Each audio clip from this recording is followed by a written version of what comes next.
할렐루야.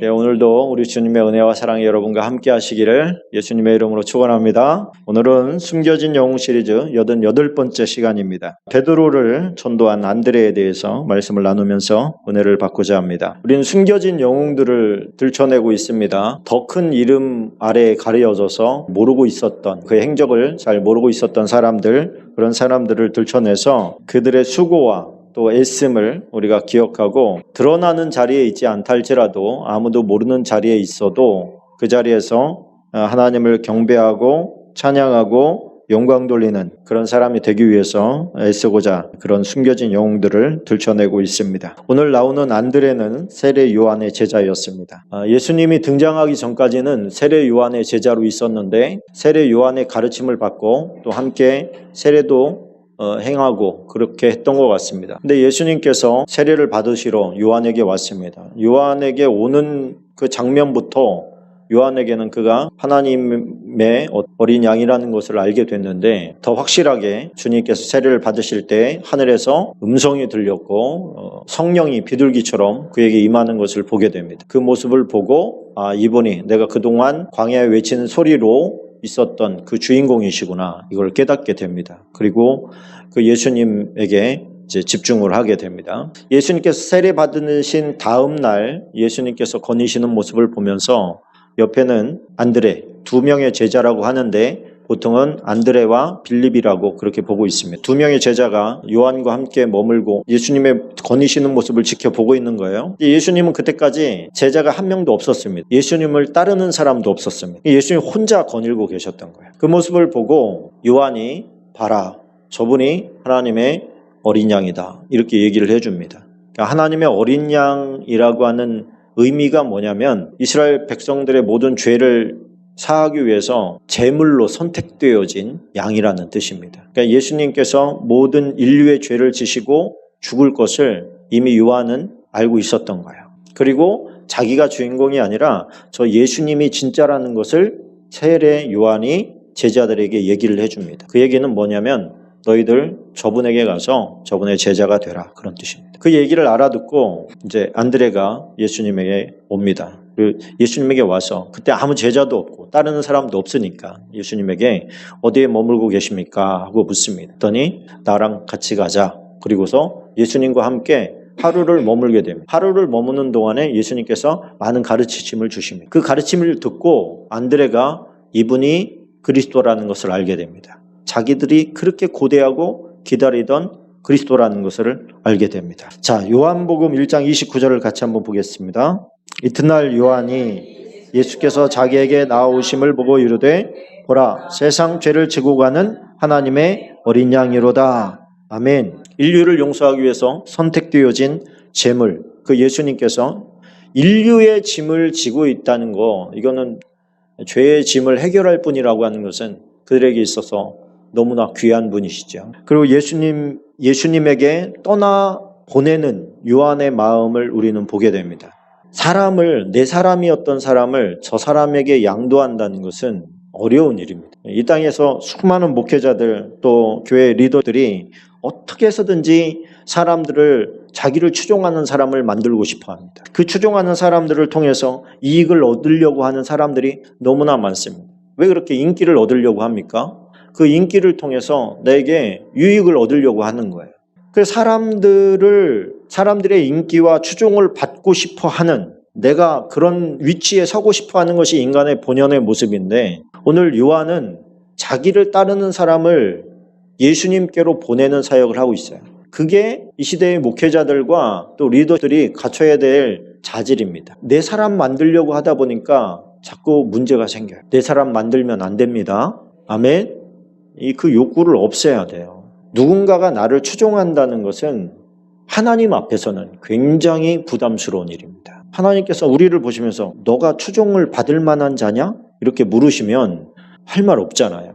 그런데 나를 막 이렇게 세워주고 높여주고 인정해주고 막 대단하다 이런 얘기 듣고 싶어 하잖아요. 우리가 누구라도 그렇단 말이에요. 그런데 그런 것을 내려놓고 나에게 시선이 맞춰지려고 하는 것을 주님께로 향하게 하는 게, 그게 제자된 자들의 본분인 줄로 믿습니다. 누군가를 우리가 사람을 추종하는 것도 조심해야 될 문제고 또 누군가 나를 그렇게 추종한다고 해도 내가 그 사람을 어떻게 책임집니까? 성경에 보면 예수님께서 선생 되려고 하지 마라. 추종자들 만들려고 하지 마라. 그런 말씀입니다. 다 우리는 예수님의 추종자일 뿐입니다. 예수님을 따라가는 사람들일 뿐입니다. 그러니까 안타까웠던 것은 세례 요한이 하나님의 아들이시고 또 메시아라는 것을 발견했다면 그동안 자기를 추종했던 사람들을 데리고 예수님 밑으로 들어가야 되잖아요. 예수님, 비록 저에게 세례를 받으셨지만 예수님은 자기 입으로 말하거든요. 저분은 나보다 먼저 계신 분이다. 내가 헤아릴 수 없을 때부터 저분은 먼저 존재하시던 분이다. 이런 얘기를 하는데 그러면 당연히 제 입장에서는 그분 밑으로 들어가야 될 것 같은데 안 들어가요. 그러면서 나중에 엄한 말을 합니다. 당신이 우리가 기다리던 메시아냐. 이런 얘기를 하는 거죠. 때가 있는 것 같습니다. 그런데 예수님의 인격을 보면서 제가 참 감탄을 느낍니다. 뭐냐면 예수님이 내 제자가 되라 이렇게 말씀하지 않으셨다는 거예요. 그럼 뭐예요? 세례 요한을 배려한 겁니다. 그것이 의무가 되지 않도록 그냥 자원하는 섬김이 되도록 주님께서 우리에게 원하는 게 바로 그건 것 같아요. 우리에게 명령하시는 게 아니고 기다리셔요. 자원해서 하기를. 뭐라도 자원해서 하기를 주님이 원하시는 것을 우리가 알게 됩니다. 그리고 그것이 주님의 고매하신 인격이라는 것을 깨닫게 됩니다. 너무 놀랍지요. 정말 너무 놀랍지요. 오늘 등장하는 안드레는 안드레의 뜻이 뭐냐면 남자답다 그런 뜻이에요. 남자답다. 요즘으로 치면 자식을 낳아놓고 이름을 상남자 이렇게 지은 거예요. 진짜 남자답게 생겼네 이렇게 보는 것이죠. 그런데 이 안드레에 대한 기록은 그렇게 많이 있지는 않습니다. 그 3군데 정도에서 안드레의 이름이 이제 두각을 나타내는데 거의 소개자로 나타납니다. 소개자. 누군가를 주님께로 이끌어 오는 사람인 거예요. 요즘으로 치면 전도자라고도 할 수 있고 소개자라고도 할 수가 있습니다. 맨 먼저 예수님께로 인도한 사람이 자기 친형이었던 베드로였습니다. 베드로를 예수님께로 인도하는데 여러 말 하지 않아요. 가가지고 형, 내가 메시아를 만났습니다. 갑시다. 그랬더니 형이 아무 소리 하지 않고 그냥 따라가는 거예요. 그러냐? 그러고서 가는 거예요. 여러분 이게 세상 사람들은 동생이잖아요. 그렇죠? 동생이면 그의 말을 믿고 신뢰하기보다는 좀 걱정이 더 많은 게 일반적이지 않습니까? 근데 안드레는 보아하니까 세상 사람들은 부귀 영화를 쫓아서 어떻게 하면 성공할까, 어떻게 하면 잘 살까를 쫓아서 살아가는 게 일반적인데 이미 세례 요한의 제자가 되었다는 것은 그런 거에 별로 관심이 없다는 얘기예요. 진리를 찾아 헤매는 사람이었던 거예요.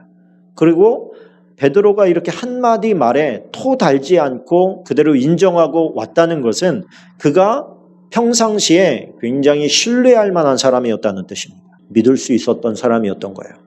야, 그러니까 동생이 형에게 한마디 했는데 형이 아무 소리 하지 않고 따라가. 이런 신뢰를 어떻게 구축했을까? 어떻게 구축했을까? 여러분 우리가 생각을 해보세요. 우리가 전도를 했는데 저 사람이 아무 소리 하지 않고 네가 말하니까 진짜겠지. 그러고 만약에 따라온다면 그 사람의 삶이 얼마나 진실한 거예요. 얼마나 믿음직한 거예요. 신뢰할 만한 거예요. 우리가 전도가 힘든 이유가 뭡니까?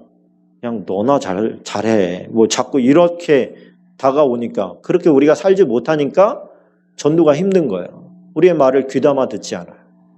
근데 안드레는 뭐예요? 형임에도 불구하고 내가 메시아를 만났어.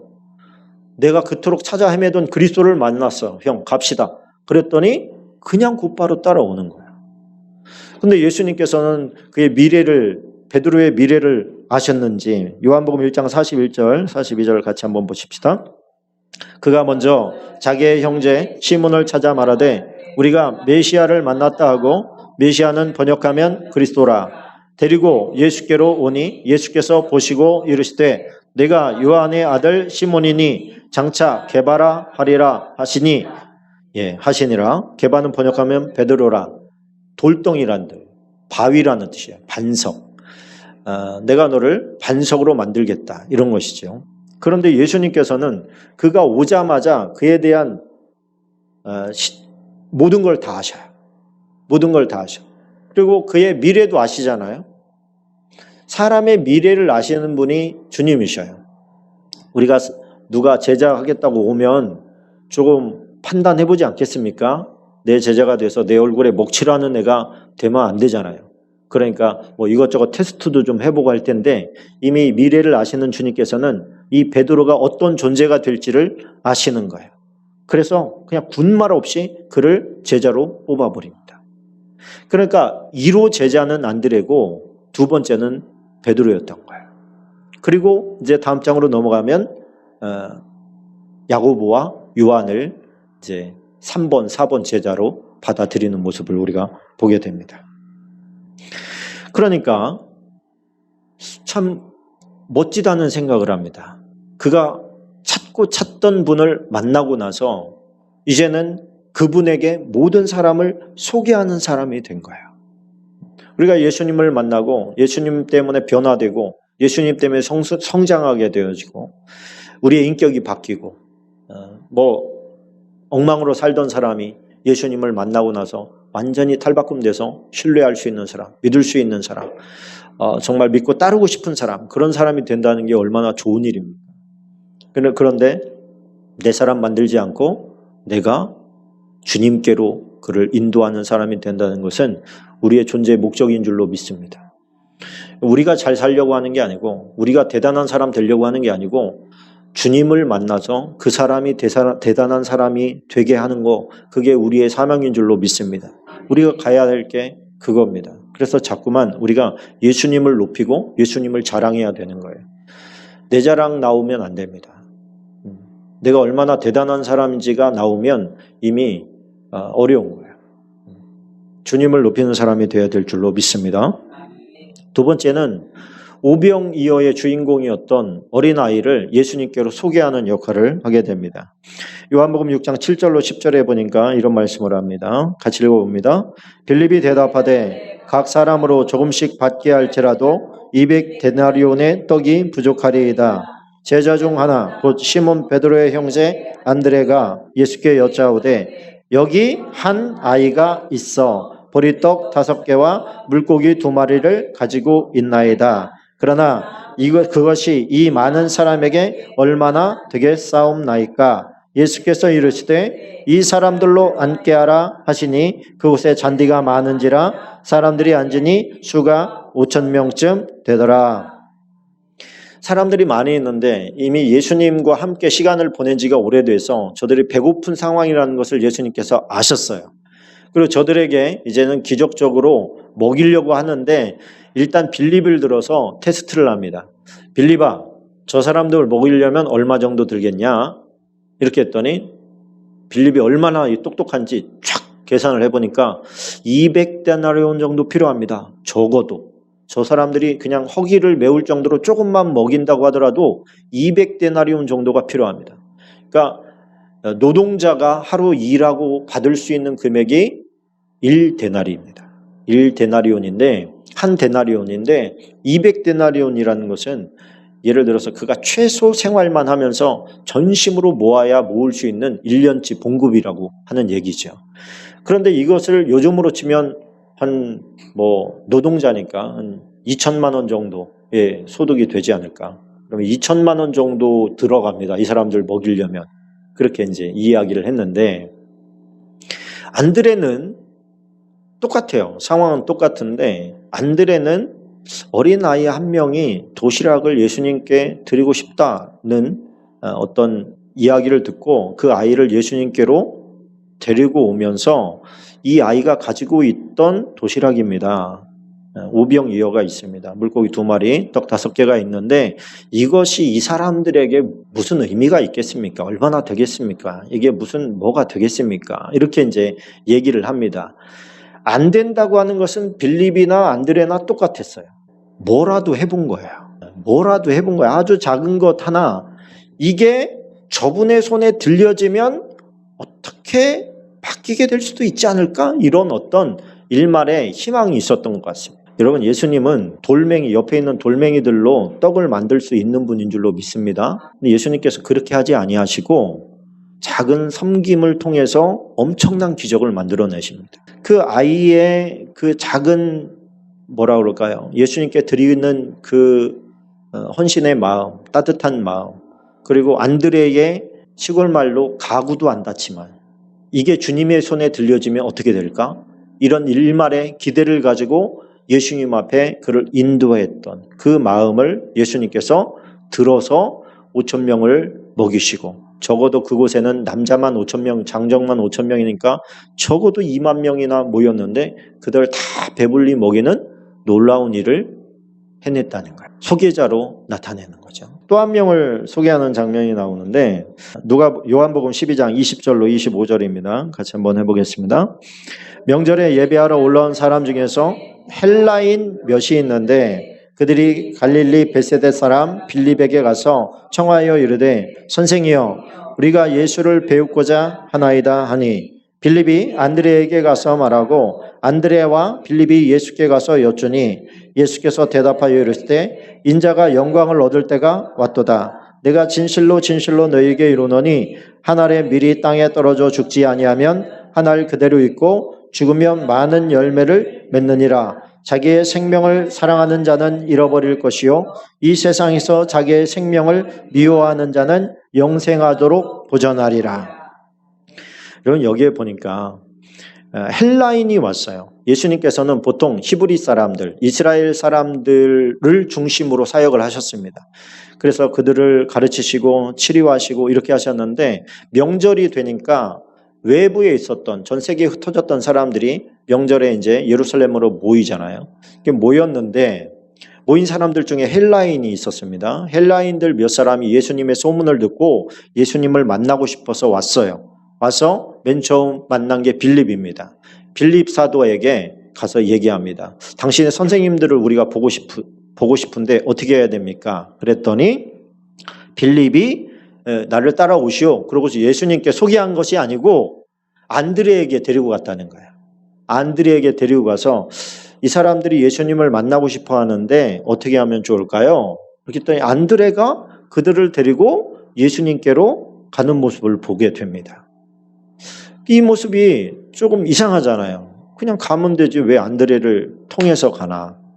여기에서 우리가 이제 안드레는 이미 그 당시에 예수님께 소개하는 사람으로 인식되었구나. 제자들 틈에서.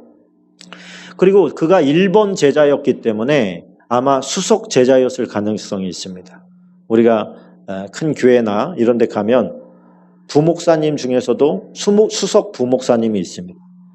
그러니까 담임 목사님은 거의 다른 이제 본인의 업무를 하시고 말씀 준비하시고 기도하시고 일반적인 행정적인 일은 그 수석 부목사님이 다 하는 거예요. 그리고 그가 가장 중요한 일들은 또 담임 목사님에게 가서 이런 문제가 있습니다. 그리고 이제 결제받고 이렇게 하는 거죠.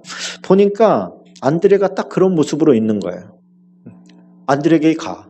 그리고 이 사람들이 예수님을 만나고 싶어 합니다. 그랬더니 안드레가 그들을 데리고 빌립과 함께 가서 예수님을 만나게 합니다. 그런데 전승에 의하면 이 헬라인 중에 누가 있냐면 누가가 있어요. 누가복음을 기록한 누가와 사도행전을 기록한 누가가 지금 이 헬라인 가운데 있는 겁니다. 근데 이 사람들이 예수님을 만나고 나서 예수님의 제자가 된 거예요. 제자가 돼서 하나님 앞에 아름답게 쓰이는데 그 헬라인들이 와서 예수님의 말씀을 들을 때 예수님께서 뭐라고 하시냐면 거기서 한 알의 씨앗 얘기를 하시는 거예요. 내가 죽을 때가 왔다는 거예요. 그런데 그 죽음이 영광이라고 얘기합니다. 그 내가 죽으면 많은 열매를 맺게 된다. 근데 그 열매가 누구예요? 지금 1차적으로는 유대인들과 북쪽의 사마리아인들과 그리고 헬라인들까지 다 구원을 받게 될 것이다. 그들이 예수님에게 오는 모습을 보고 예수님께서 그들에게 한 이야기입니다. 그러니까 예수님께서는 지금 굉장히 중요한 얘기를 한 거예요. 그러면서 뭐라고 하냐면 자기의 생명을 사랑하는 자는 잃어버릴 거다. 그러나 자기의 생명을 미워하는 자는 영생하도록 보전하게 될 거다. 우리가 하나님을 섬겨 나가는 데 있어서 나를 더 사랑하면 예수님을 얻을 수가 없습니다. 얻은 것처럼 보이긴 하지만 진짜는 얻은 게 아닙니다. 내 생명보다 예수님을 더 사랑해야 됩니다. 그 씨앗을 보면 신기하더라고요. 씨앗이 껍질 쪽은 썩어서 그 썩은 것이 그 씨앗 안에 있는 그 중심에 있는 그 핵에게 자양분이 됩니다. 그 핵이 그 썩은 자양분을 중심으로 해서 삐집고 나오는 거예요. 밑에를 뿌리가 나가고. 그게 없으면 어떻게 돼요? 그냥 하늘 그대로 있는 거죠. 그 썩는다는 게 뭡니까? 나의 존재를 없앤다는 거예요. 뭐를 위해서? 새 생명을 위해서. 새 생명을 얻기 위해서 나를 썩어 없애버리는 거예요. 그게 전도죠. 그게 봉사고 주님을 위해서 산다라고 하는 것의 어떤 본입니다. 예수님께서 하신 모습을 뒤따라가는 것이죠. 나중에 보면 안드레가 이 구절에 아주 가슴이 새겨졌다는 것을 알게 됩니다. 그는 그런 인생을 살거든요. 그 자신은 성경에서는 잘 드러나지 않습니다. 그러니까 안드레가 뭐 했던 사람이더라? 안드레가 예수님의 제자이긴 한데 뭐 딱 그 정도 생각할 수 있는데 가만히 그 안을 들여다봤더니 이 사람이 보통 큰 일들을 한 게 아니에요. 자기가 큰 일들을 한 거는 아니지만 자기가 데려온 사람들이 엄청 큰 일들을 합니다. 베드로, 또 어린아이의 오병이어의 기적과 또 누가를 데리고 와서 소개시켜서 예수님을 만나서 변화되어서 엄청난 일들을 행하는 것이. 킴베리라는 사람이 있습니다. 이 사람은 미국 사람인데 주일학교 선생님이에요. 근데 가난하던 시절에 미국에 어린아이 한 명이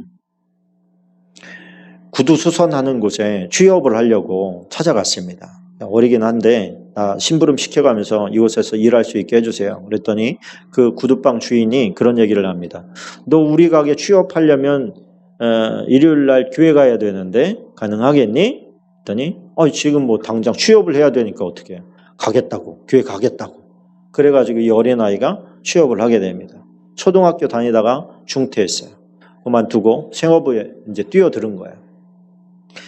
그래서 이제 주일날 이 아이가 교회에 가는데, 교회 가면 이제 원해서 온 게 아니고 취업을 위해서 왔으니까 와서 맨날 조는 거예요. 자다가 가는 거예요.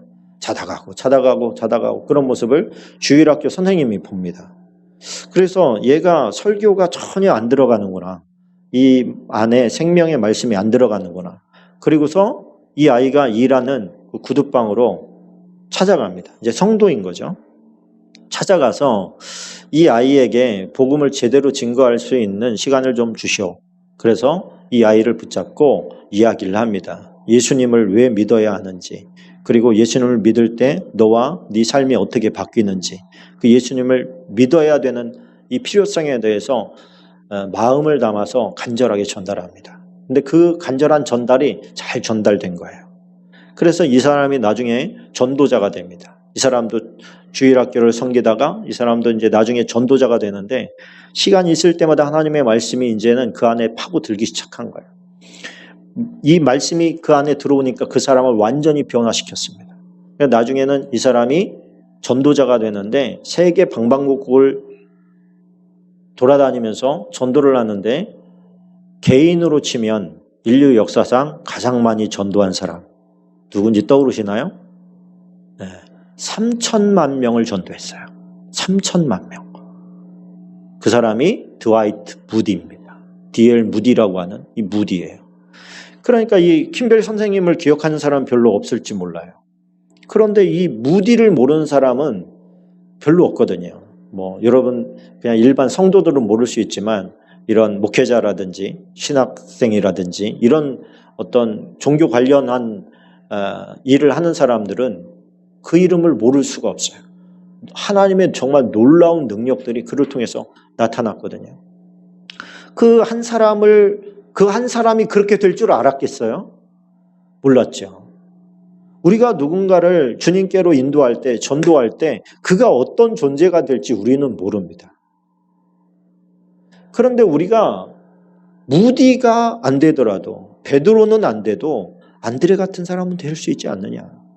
그 한 사람을 우리가 누군지 모를, 하나님 앞에 정말 존귀하고 아름답게 쓰일 그 한 사람을 주님께로 인도한 그 매개체는 될 수 있지 않느냐. 그럼 우리가 주님을 소개하는 사람이 되면 됩니다. 할렐루야. 네가 그렇게 만들어, 이게 아니잖아요. 그렇게 만드는 분은 주님이십니다. 우리는 그냥 주님께로 인도하면 되는 거예요. 우리가 위대한 스승들은 제자를 훌륭하게 만듭니다. 훌륭하게 만들지요. 그런데 우리는 사람을 훌륭하게 만드는 사람이 아니에요. 제가 목회를 하면서 내려놓은 게 그거예요. 아, 목사가 성도를 훌륭하게 만드는 게 아니구나. 그러면 영광이 목사에게 가야죠. 목사가 만드는 게 아니에요. 누가 하셔요? 성령께서 하십니다. 그래서 성령님께 자꾸 의탁하라고 하는 거예요. 주님께 의탁하라고 하는 거예요. 의지하세요. 그분에게 의지해야 그분이 만들어 가시는 거예요.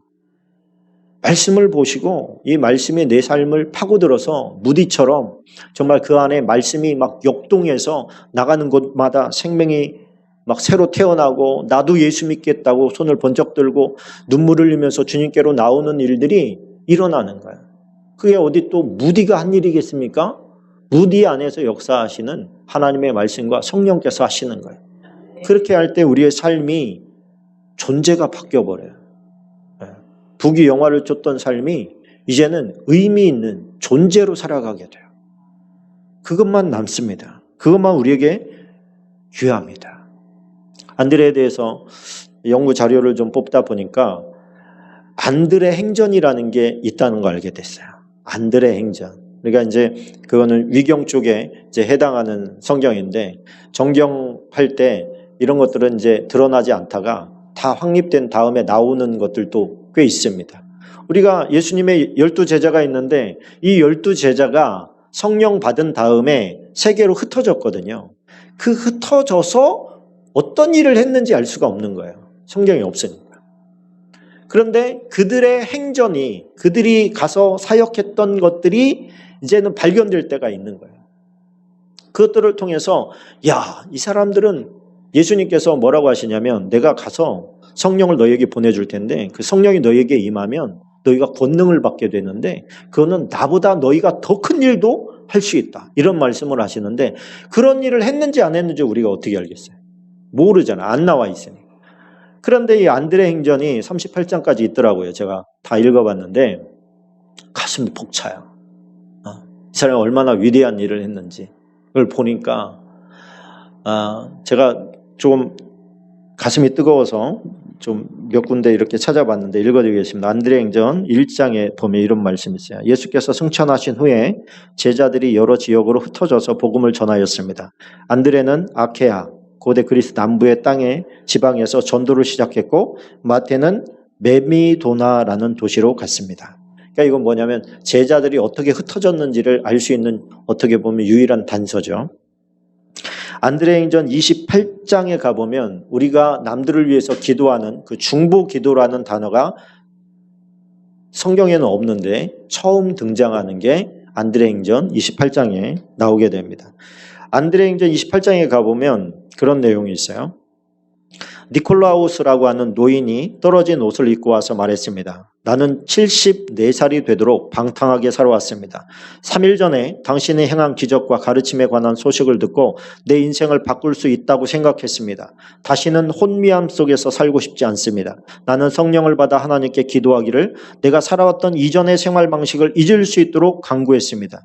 그런데 며칠도 채 못 되어 성령을 잊어버리고 다시 사창가로 갔습니다. 그곳에 있는 어떤 여자가 나에게 말하기를 이곳을 떠나세요. 이곳을 떠나세요. 당신은 하나님이 보낸 사람입니다. 나를 만지지도 말고 가까이 오지도 마세요. 나는 당신 속에 거하는 엄청난 신비를 보고 있습니다. 그때 나는 성령을 기억했습니다. 그래서 도움을 청하고 죄를 용서받기 위해서 당신을 찾아왔습니다. 안드레는 그 노인이 성령을 지속하지 못하는 연약함에 대해서 설교하고 제6시에서부터 9시에 이르도록 기도했습니다. 안드레는 일어나 얼굴을 씻고 말하기를 하나님께서 이 사람에게 자비를 베풀어 주셨다는 것을 확인할 때까지 먹지 않겠습니다. 이튿날도 금식하고 닷새째가 되도록 계시가 나타나지 않았습니다.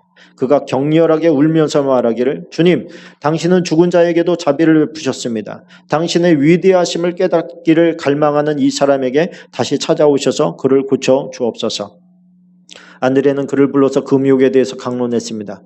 엿새째 되는 날에는 안드레가 모든 형제들에게 니콜라우스를 위해서 기도할 것을 요청했으며 그들도 그를 위해서 기도했습니다. 니콜라우스는 집으로 들어가 그가 즐기던 모든 것을 버리고 6달 동안 마른 빵과 물만 먹었습니다. 그리고 그는 죽었습니다. 안드레가 그곳에 없었으나 그가 머무는 곳에서 음성을 들었습니다. 안드레야, 네가 그토록 중보 기도하던 니콜라우스가 내 품에 돌아왔다. 그는 형제들에게 니콜라우스가 죽었다고 말하고 그가 영원한 안식을 누리도록 기도했습니다. 여기서 중보 기도라는 단어를 하나님께서 말씀하십니다. 하나님께서 네가 중보 기도했던 니콜라우스가 나에게 왔다. 니콜라우스는 지금 이미 멀리 떨어져 있는 곳에 있기 때문에 소식을 알 길이 없지만 그가 하나님의 품에 안겼을 때 하나님께서 알려주신 것이죠. 안드레 행전을 보다 보니까 여러분들 인터넷을 열어보면 안드레 행전이라는 게 있습니다. 그걸 한번 쭉 읽어보시면 시간도 오래 걸리지 않으니까 괜찮을 거예요. 거기서 보면 하나님의 정말 위대한 일들이 그를 통해서 일어나게 되는데 그가 전도의 여행길에서 바다를 지나게 될 때 엄청난 파도가 일어났을 때 파도야 잔잔하라. 그러니까 파도가 잔잔해져요. 죽은 사람들 막 떠내려 오는데 그 사람들을 일어나라. 그러니까 막 죽은 자들은 일어납니다. 귀신 들린 자들은 수도 없이 나가서 치료 안 받고 얼굴에서 광채가 나서 모세처럼 광채가 나가지고 사람들이 그 얼굴을 볼 수도 없었다. 저런 마술사 놈은 죽여야 된다. 그래가지고 지방 관료가 짐승들에게 던져줘서 짐승들이 잡아먹게 하려고 그랬더니 짐승들이 오히려 데리고 온 사람들을 해하는 일들도 벌어집니다. 살아 역사하시는 하나님의 능력이 막 다 드러나는 거예요.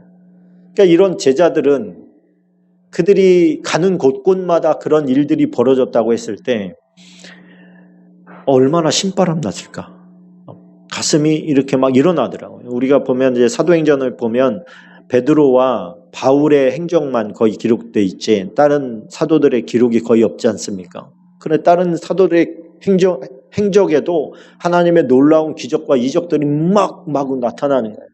그것이 우리가 지금 이 시대 가운데 그렇게 일어나는 능력들이 별로 나타나지 않으니까 우리가 그거에 대해서 무감각하게 있었지만 그 예수님의 그 영생과 성령이 그 안에 함께 역사하게 될 때 그가 전도한 사람들에게서 일어나는 무수히 많은 성령의 역사들이 우리는 발견할 수가 있습니다.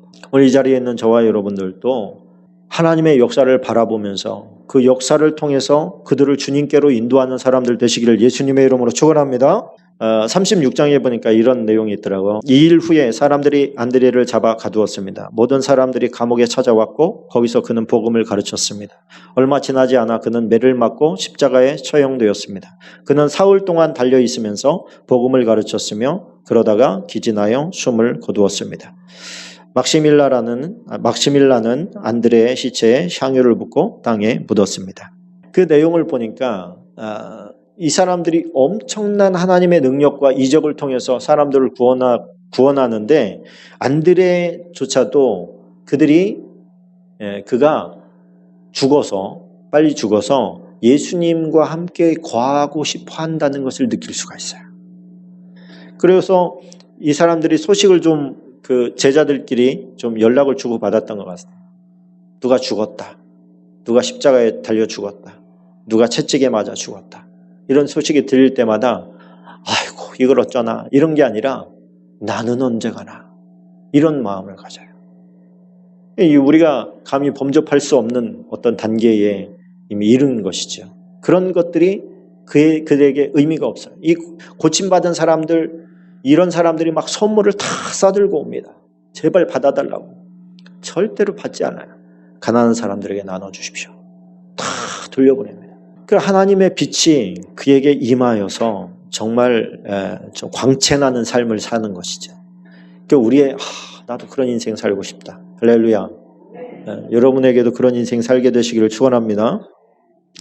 오늘 우리 말씀을 마무리하면서 나는 어떤 인생을 살 거냐 이렇게 봤을 때 우리가 무슨 엄청나고 거대하고 대단한 일은 하지 못한다 할지라도 믿을 수 있는 사람이 되어야 되겠다. 내가 하는 말에 대해서 너나 잘하세요 이렇게 하는 게 아니라 귀를 쫑긋 세우고 그래? 너는 허튼 말 하지 않는 앤데 네가 얘기하니까 내가 한번 주님 믿어보고 싶다. 이렇게 얘기할 수 있는 수준, 거기까지 나아갈 수 있기를 축원합니다. 또 한 사람을 인도하는 거야. 이 한 사람이 어떤 사람이 될지 모르지만 킴벨처럼 이 한 사람에게 집중해서 그가 제대로 된 하나님의 사람이 되도록 우리가 마음을 써주고 하나의 미랄이 돼서 나를 좀 썩혀가지고 내가 전도한 이 심령이 하나님 앞에서 거룩하게 열매 맺는 삶을 살 수 있도록 내가 썩어지는 사람이 되고 싶습니다, 주님. 내가 그런 사람 만날 수 있도록, 그리고 내가 만나는 사람 중에 그가 어떤 사람인지 모르니 내가 최선을 다해서 그 사람을 주님께로 인도할 수 있도록 도와주십시오. 마지막으로 작은 실천이 있기를 원합니다. 빌립은 머릿속으로 다 계산해서 머릿속으로 안 된다고 판단하고 끝낸 사람이 머리로 일하는 사람이 있습니다. 근데 어떤 사람은 행함으로 일하는 사람이 있어요. 그것이 작은 거라 할지라도 별거 아니지만 예수님께로 데리고 오는 거야. 예수님, 이게 뭐가 이걸로 뭘 할 수 있겠어요? 그러나 예수님께 데리고 왔습니다. 자기가 할 수 있는 작은 몸짓인 거예요. 그 작은 몸짓을 통해서 하나님께서 위대한 일들을 이루어 주십니다. 이 자리에 나왔는데 하나님, 나는 어떤 이에게 어떤 의미인지 모르겠습니다.